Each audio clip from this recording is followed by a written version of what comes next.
You've been told that being single means you're behind, that it signals loneliness, stagnation, failure. But what if the opposite is true?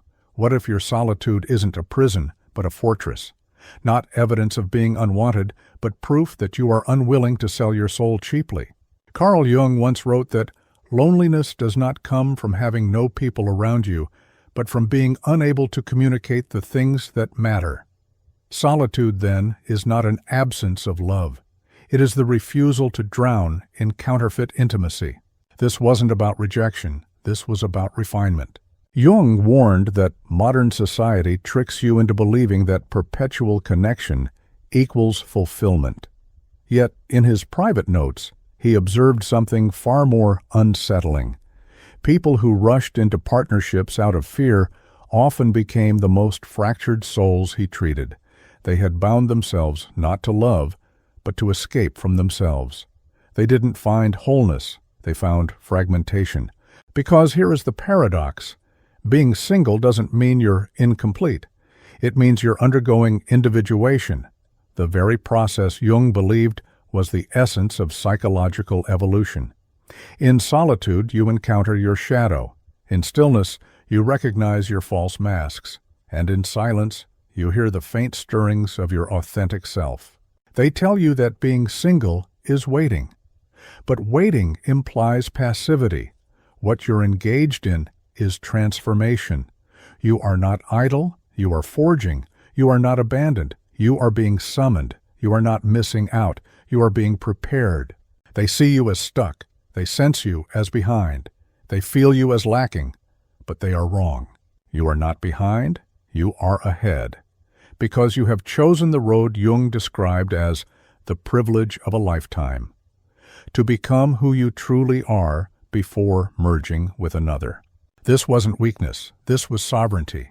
So when people whisper that your solitude is sad, remember, most of them are terrified of meeting themselves. They flee into relationships to avoid the mirror you are now brave enough to face. Your singlehood is not a pause. It is a strategy, a crucible, a psychological laboratory where the false dissolves and the true is born. And if you can endure this stage, if you can resist the temptation to dilute yourself with half-hearted bonds, you will emerge not as someone who needs another to be whole, but as someone who is whole enough to choose another without fear, without desperation, without disguise. Why now? Why is singlehood not merely tolerable, but powerful, especially in 2025? Because the cultural climate has shifted. The battlefield of relationships has been rewired by forces Jung could only have foreseen in archetypal form, the flood of stimulation, the collapse of attention, the theater of attachment. Consider first what I call attention debt. Every device, every feed, every notification is a psychic siphon. Jung warned that the psyche cannot evolve in a state of perpetual distraction because individuation requires concentration of psychic energy. In 2025, most people are psychically bankrupt. Their inner lives are mortgaged to algorithms. And when attention collapses, connection becomes simulation. Dating apps, reels of curated personas, endless swipes, they reduce the sacred act of choosing a soul partner to what Jung called the mass-mindedness of the crowd. He wrote that the greater the crowd, the more negligible the individual. Modern romance plays out not between two whole beings, but between two performances of persona. This isn't intimacy, it's attachment theater, each person casting the other as savior, victim, or villain. Jung documented this danger. When two shadows meet, they fuse into what he called a collective possession, a mutual hypnosis where projection masquerades as love. And because projections spread faster in networks than in villages, the contagion is global. Here lies the paradox. In a time when connection is everywhere, authentic union is rarer than ever. Because abundance without discernment breeds famine. Because the more images of love flood the culture, the fewer individuals remember how to feel love from within. Therefore, this is the secret, The single person who chooses solitude consciously is not retreating. They are resisting indoctrination. They are performing what Jung called the withdrawal of projections, pulling back the fantasies flung onto others so they can meet their own soul without distortion. And here is the cultural alchemy. While most are trapped in endless cycles of projection and depletion, the solitary individual who masters regulation becomes rare currency. They carry undivided attention in a time of fractured minds. They bring depth where others bring performance. They embody signal in a world of noise. This is why I call it the individuation window, a moment where the pressures of culture make singleness not a deficiency, but an advantage. And like all windows, it will not remain open forever. To see why this matters, we must return to Jung's core principle, the great work of individuation itself, the confrontation with persona, the integration of shadow, the emergence of the self. To understand why solitude is not a delay but a design, we must return to Jung's central insight, individuation. Individuation, as Jung defined it, is not self-improvement. It is self-revelation. It is the process by which the unconscious contents of your psyche, your shadow, your hidden potentials, your disowned fears, are brought into consciousness so that you become whole. The privilege of a lifetime, Jung wrote, is to become who you truly are. But the path is treacherous because before you meet the self, you meet the masks. Jung called these masks the persona, the image you present to the world in order to be accepted. He warned that when the persona becomes fused with identity, a person is no longer living but acting. They laugh when they don't find things funny, they agree when they secretly oppose, they love when they are only afraid of being alone. Solitude shatters this illusion.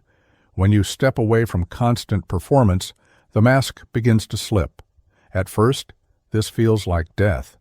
Jung noted that the collapse of the persona can trigger profound anxiety, even depression, because the ego fears annihilation when its costume is stripped away. But this death is not destruction, it is initiation. And behind the mask waits the shadow. The shadow is not only your rage, your envy, your lust. It is also your power, your boundaries, your creativity, all the qualities you buried to stay lovable. Jung wrote that one does not become enlightened by imagining figures of light, but by making the darkness conscious. In solitude, with no partner to project onto, no audience to impress, you are forced to meet this darkness. Here is the causal chain. Because solitude dissolves the persona, therefore you encounter the shadow. Because you encounter the shadow, therefore you gain access to the self. And because you gain access to the self, therefore you enter the only relationship that cannot abandon you, the one with your own soul. Most flee this confrontation by rushing into the next bond, the next distraction, the next performance. But you, if you remain, inherit the rare prize Jung promised, wholeness. And wholeness is the only soil where love can grow without turning toxic. This is why the single state is not neutral. It is catalytic. It is the crucible of individuation itself. And in 2025, with the culture pushing masks upon masks, the solitary individual who dares to unmask is already ahead of the curve. But why now? Why call this moment the individuation window? For that, we must examine the converging forces that make this era uniquely dangerous and uniquely promising. So why do I call this moment, this year, this decade, the individuation window? Because three converging forces have created a rare opening where solitude accelerates growth more rapidly than any relationship can. First, peak noise. Never before has the psyche been assaulted by so many signals at once. Social feeds, news alerts, dating apps, curated images of lives that don't exist. Jung warned that the flood of external stimuli drowns the quiet voice of the self. In his day, he saw this in cities. In ours, it lives in our pockets. Because the mind is fractured into 1,000 fragments, therefore the person who dares to withdraw into silence begins the work of reclaiming wholeness. Second, relationship inflation. Partnership has become spectacle.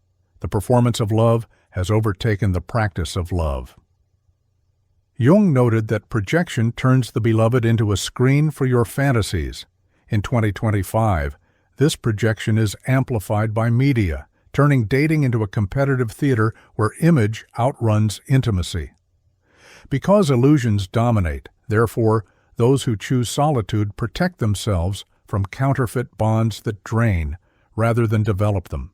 Third, skill scarcity, attention regulation, emotional literacy, boundary fluency. These are now rare skills. Jung spoke of psychological differentiation, the ability to stand apart from the mass and hold one's own center. In a world of reactive nervous systems, the single individual who learns to regulate their inner state becomes magnetic. While others collapse into codependency, they embody sovereignty. Because sovereignty is rare, therefore it becomes power. These three forces, noise, inflation, scarcity, create a paradoxical opportunity. For most, they accelerate collapse into projection, chaos, and dependency. But for the conscious single, they create leverage. Every week you spend alone practicing presence compounds faster now because the culture is tilting so strongly in the opposite direction. Jung might have said it this way: individuation always mattered, but in some epochs, individuation becomes survival. This is such an epoch. The person who individuates now will not only outgrow illusions, but outlast them. And so, the window is open, but it will not remain open forever. Cultural pressures will shift again. The mass may rediscover depth. But for now, while others are drowning in projection, the solitary who learns to breathe underwater is becoming something extraordinary. To understand what you must do inside this window, we must map the skills that can only be built in clean solitude, the masteries that singlehood alone makes possible. What, then, do you cultivate in this individuation window? Jung taught that the psyche, when withdrawn from projection, turns its energy inward, and that energy, if stewarded consciously, crystallizes into new abilities.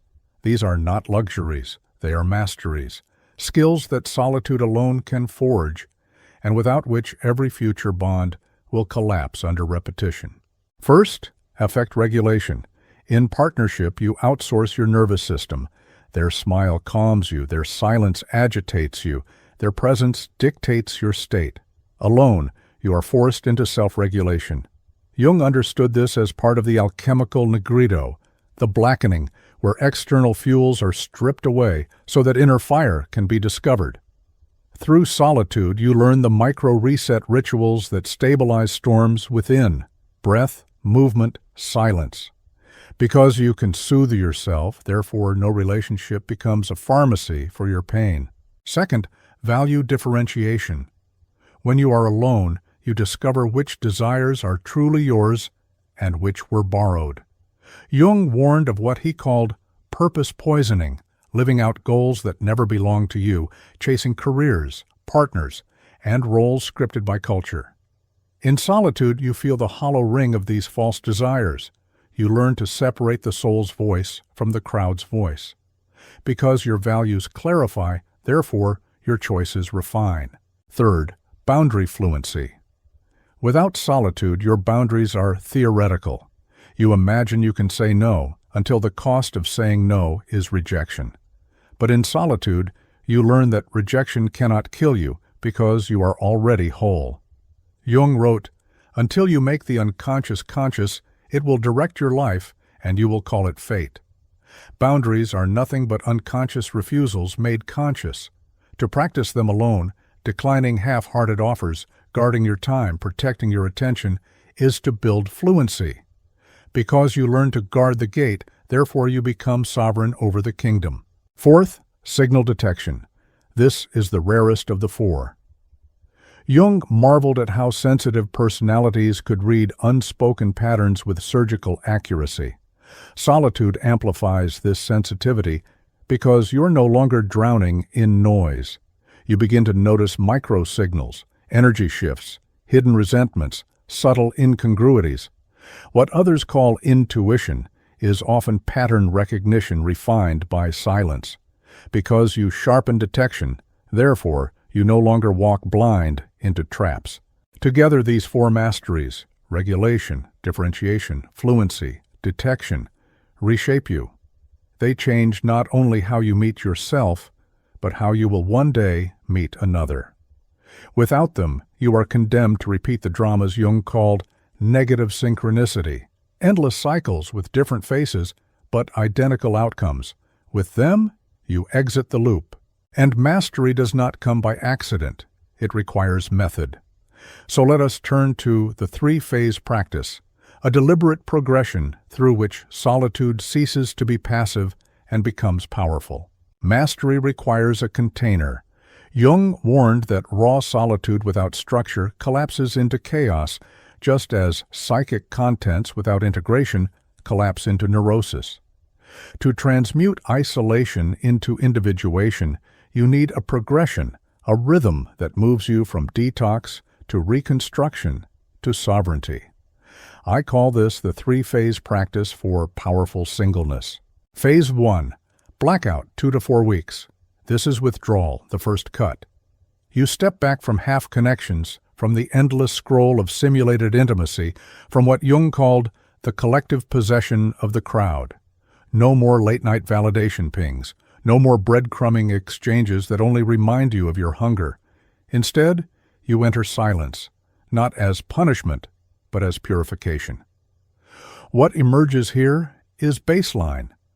How does your body feel without someone else's presence dictating its chemistry?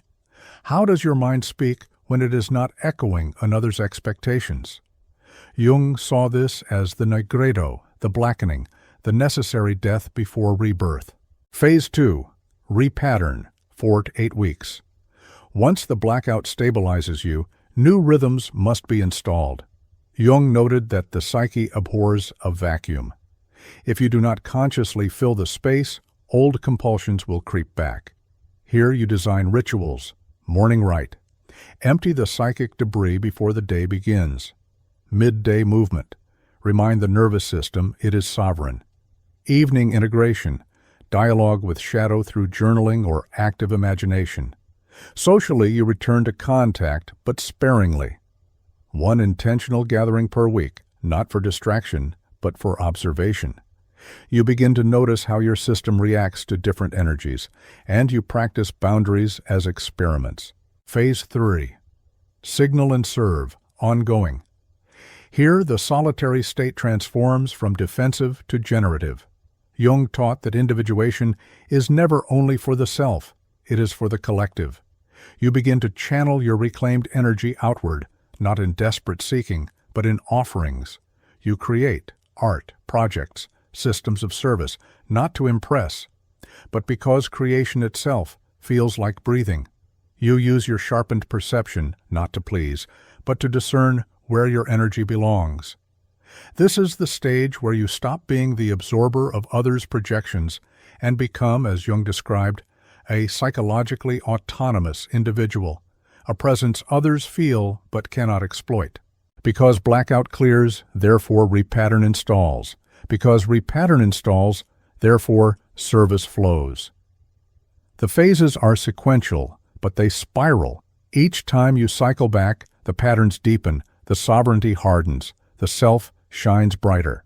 And yet, what if, even after structure, you still feel empty? What if solitude doesn't ignite energy but drains it? Jung anticipated this too. He named it the void, the abyss, between the death of the old and the birth of the new. The question is not how to escape it, but how to listen to it. You may reach a point where, despite discipline and practice, solitude feels like desert rather than garden. Motivation drains, passions vanish, even desires you once clung to dissolve like mist. And here the panic begins. Something is wrong with me. I am broken. I have lost my fire.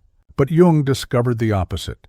He called it the awakening paradox, that spiritual or psychological breakthroughs do not energize you at first, but empty you.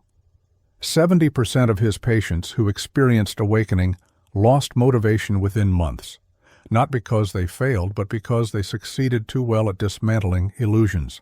The void you feel is not pathology. It is withdrawal. Withdrawal from the old fuels, external validation, fear-driven ambition, the intoxication of another's gaze. You were powered by adrenaline, by people-pleasing, by the drama of pursuit. Now that you have stripped them away, you feel hollow. But that hollowness is holy. Because here is the causal chain. Because the old flames are extinguished, therefore you feel cold. Because you feel cold, therefore you resist the urge to crawl back to counterfeit fire. And because you resist, therefore the deeper flame, the authentic self, has a chance to ignite.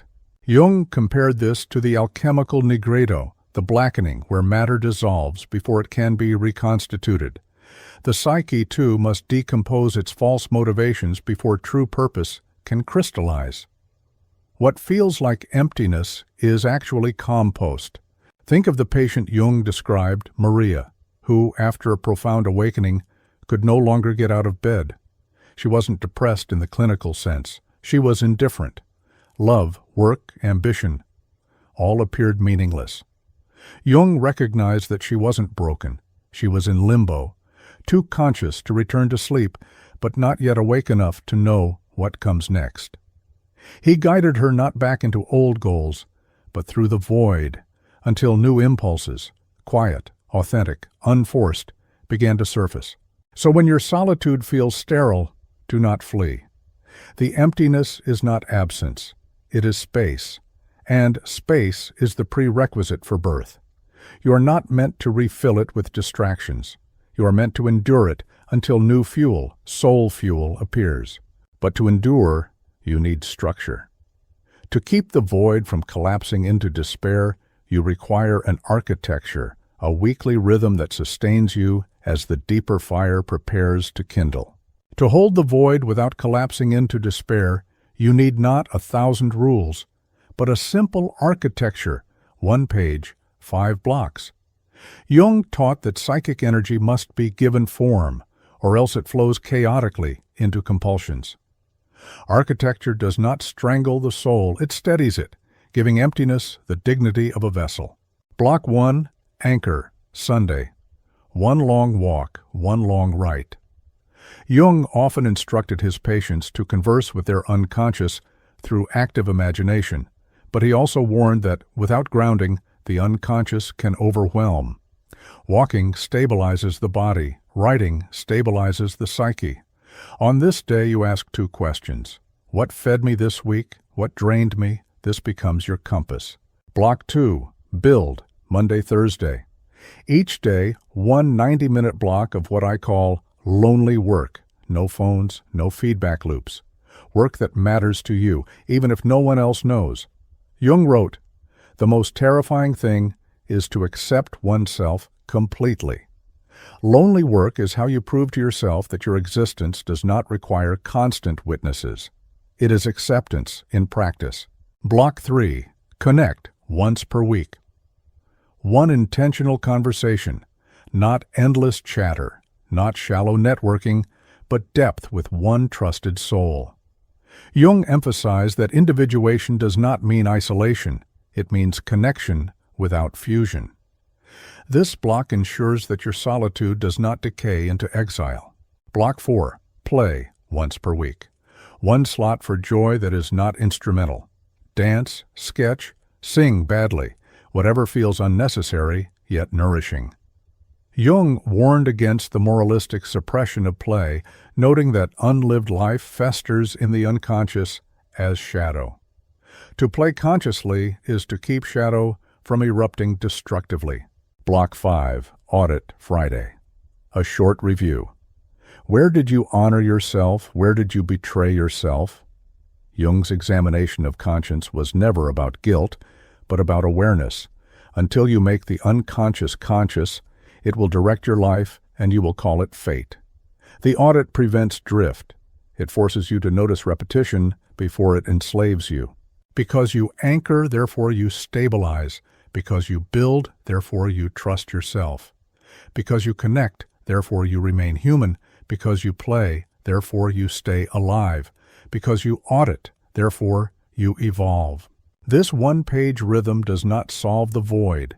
It dignifies it. It gives you rails to walk on while the deeper transformation unfolds.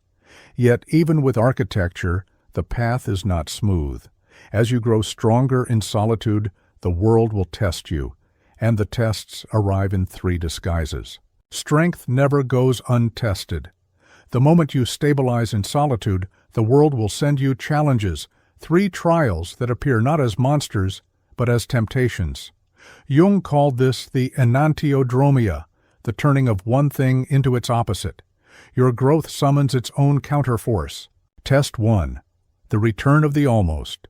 Just when you no longer crave distraction, someone from your past reappears, softer now, sweeter now, as if rewritten by fate. But Jung warned that unresolved projections always circle back until integrated.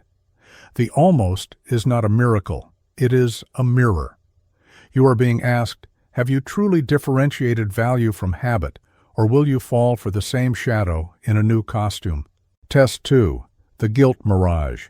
As you fortify boundaries, a fog creeps in. Am I selfish? Am I cold? Jung noted that sensitive personalities often become repositories for collective guilt, trained to feel responsible for everyone's discomfort.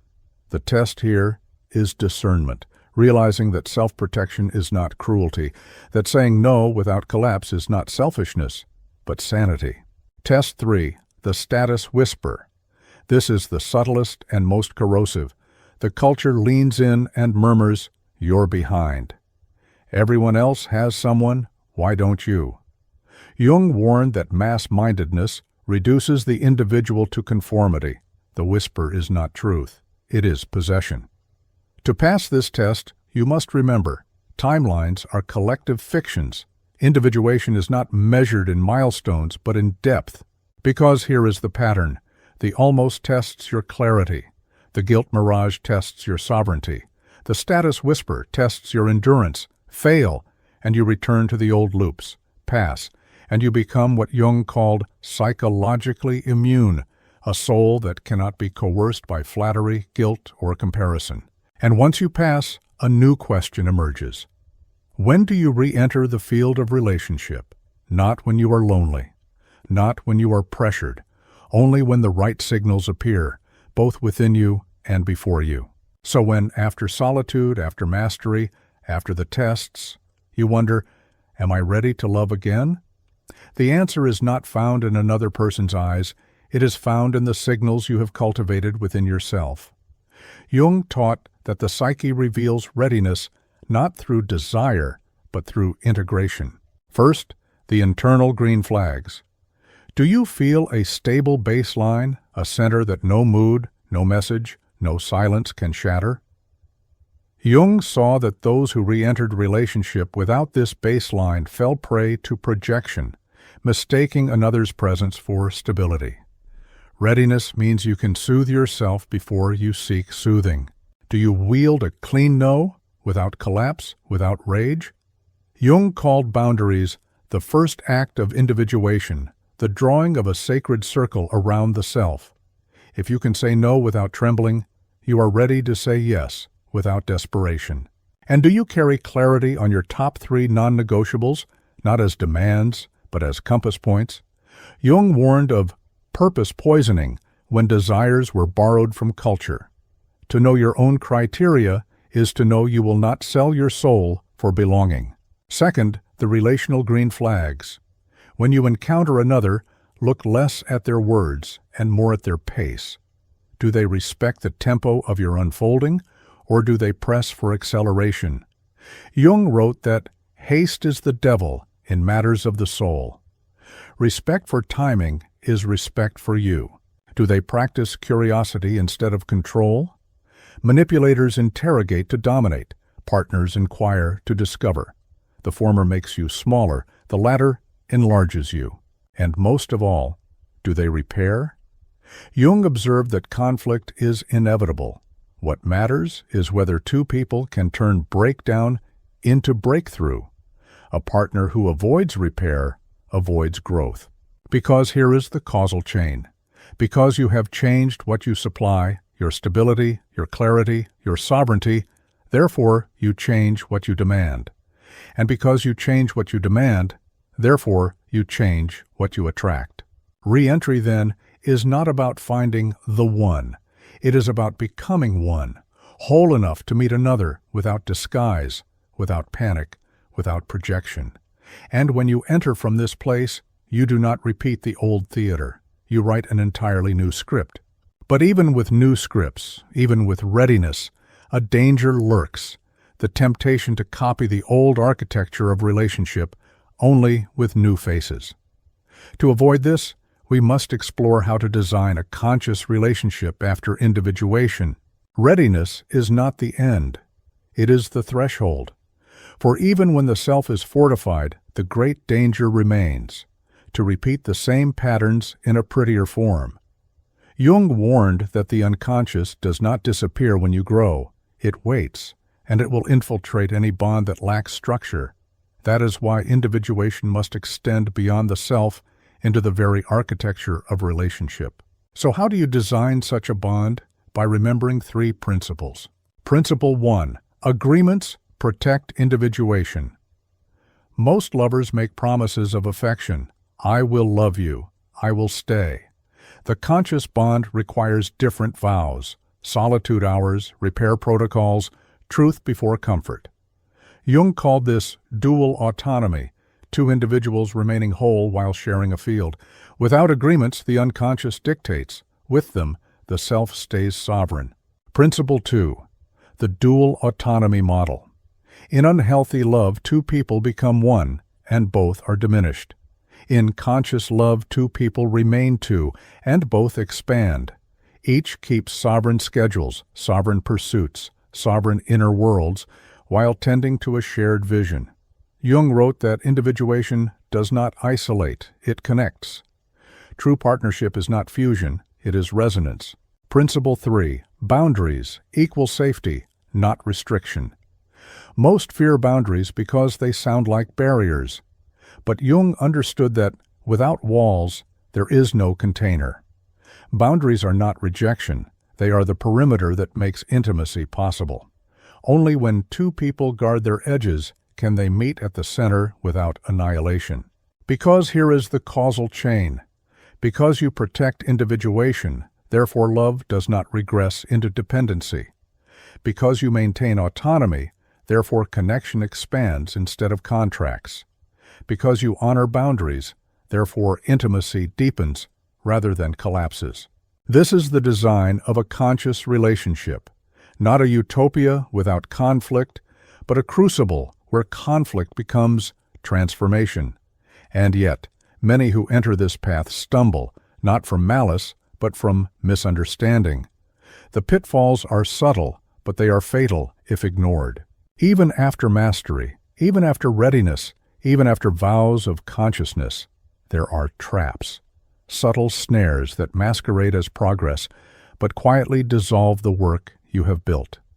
Jung warned that the shadow does not vanish because we decide to be enlightened. It waits at the door of every new stage.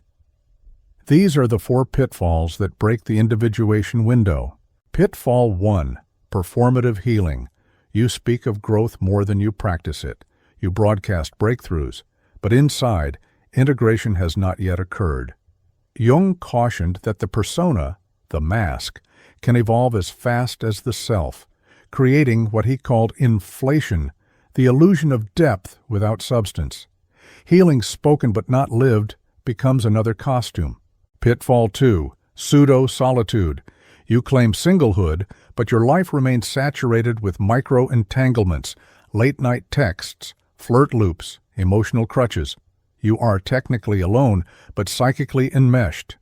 Jung observed that projection thrives in half bonds, for they keep the fantasy alive without forcing confrontation. Solitude polluted is not solitude, it is self-deception.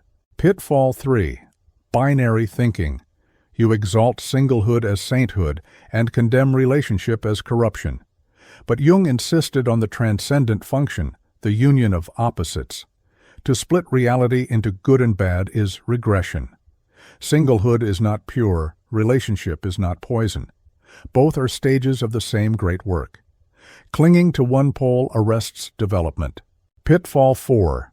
Relapse gratitude. You comfort yourself with, "At least I'm not with them anymore."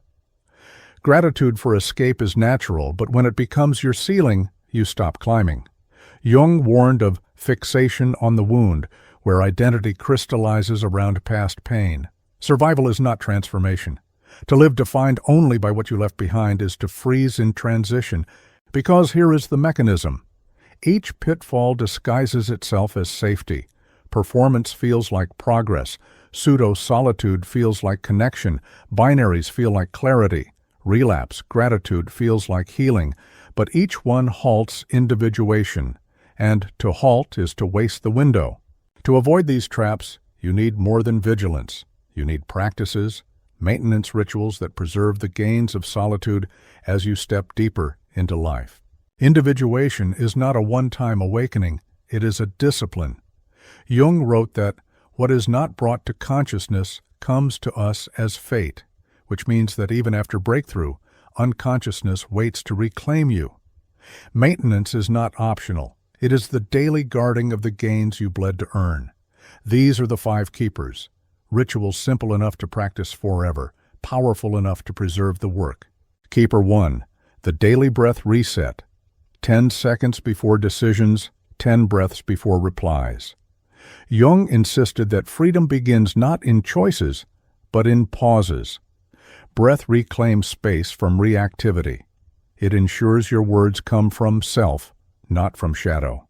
Keeper 2. The weekly no practice. Each week, one deliberate refusal without excuse, without collapse. Jung observed that many patients could imagine boundaries but rarely enact them, and so their unconscious filled with resentment. Practicing no keeps the boundary muscle alive. Keeper 3.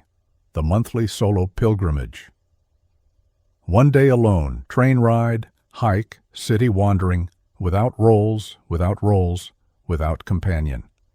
Jung often withdrew into solitude at Bollingen Tower, believing that silence with oneself was the surest protection against psychic contamination.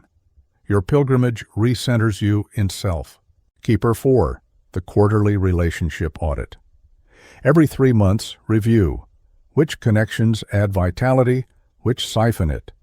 Jung called this psychological economy, the wise management of psychic energy.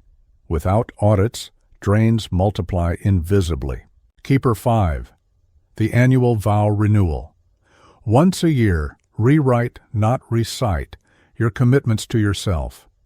Jung warned that written words, revisited, reveal the soul's shifting landscape. Renewal honors growth. It ensures your vows evolve as you do. Because here is the chain. Because you breathe, therefore you act consciously. Because you say no, therefore you remain sovereign. Because you pilgrimage, therefore you remember your depths. Because you audit, therefore you conserve strength. Because you renew, therefore you keep evolving. These rituals transform individuation from a fragile moment into a durable state. Yet the true weight of this path is not merely personal. Jung saw that when one individual individuates, the collective trembles. To understand why, we must zoom out, how your solitary transformation reshapes the culture itself. The work of solitude is not only private, it reverberates outward. Jung warned that the world hangs on a thin thread, and that thread is the psyche of man. To strengthen your psyche is not selfish, it is civilizational. Look at the culture of 2025. Overstimulation, performative intimacy, endless projection. The collective psyche is restless, reactive, desperate for validation. In such a climate, the individuated single becomes rare currency. You embody what Jung called psychological immunity, an ability to withstand contagions of fear, comparison, and manipulation. Because you regulate yourself, others feel calmer in your presence. Because you differentiate values, you expose the emptiness of shallow pursuits. Because you hold boundaries, you reveal where others leak energy. Because you detect signals, you unmask illusions. You become what Jung described as a carrier of culture's unconscious. But unlike most, you do not collapse beneath it. You metabolize it. Your solitude becomes cultural medicine. And here is the paradox. The more people who master solitude, the more relationships transform. Fewer enter for escape, more enter for resonance. Fewer perform masks, more reveal selves. Individuated singles raise the collective bar. They make counterfeit bonds intolerable. They make depth desirable. This is why your choice matters beyond your biography. Every time you refuse the false, you strengthen the field of the real. Every time you hold steady in emptiness, you expand what Jung called the collective unconscious toward light. So do not underestimate your solitude. It is not a pause in your story. It is a pressure point in history. And now, having zoomed out, we return to the paradox with which we began. We began with the accusation that singlehood is stagnation, that solitude is proof you are unwanted. But now you see the inversion. It was never stuckness, it was strategy. It was never abandonment, it was initiation. Jung wrote that the privilege of a lifetime is to become who you truly are. That privilege demands withdrawal before union. You stand alone, not because you failed to belong, but because you refused to belong falsely. Because you chose silence, therefore you heard your soul. Because you endured emptiness, therefore you discovered new fuel. Because you faced shadow, therefore you met self. And because you individuated, therefore you are finally capable of authentic belonging. The paradox dissolves. You are alone so that you may belong, not to the crowd, not to illusion, but to love that does not fracture you, to community that does not consume you, to a future that requires whole beings rather than hollow performers. This was never weakness, this was sovereignty. Now the window stands before you. It will not remain open forever. Jung warned that what you resist not only persists, it grows in size. To ignore this season is to drift back into old compulsions, to let the mask retake the face, to mistake distraction for destiny. So, begin, not next year, not when the loneliness feels less sharp. Begin with 1 week of Phase 1 Blackout. Cut the counterfeit ties, the endless scrolling, the validation loops. Print the weekly architecture and live inside it. Anchor, build, connect, play, audit. Simple, but surgical. Then declare, even in the comments of your own life, these are my non-negotiables. This is my first no. Such statements are not minor, they are vows. Jung believed that commitment is the container through which transformation flows. And when the emptiness comes, do not flee. Sit with it, name it. Trust that it is compost, not coffin. For out of that soil rises what Jung called soul-driven purpose. Motivation no longer borrowed, but born. Claim this window, use it as cultural medicine. Stand as one of the rare souls who chooses authenticity over illusion, sovereignty over performance, depth over distraction. The danger was never that you would remain single. The danger was that you would miss the initiation of your singlehood. Now take it and become part of what comes next.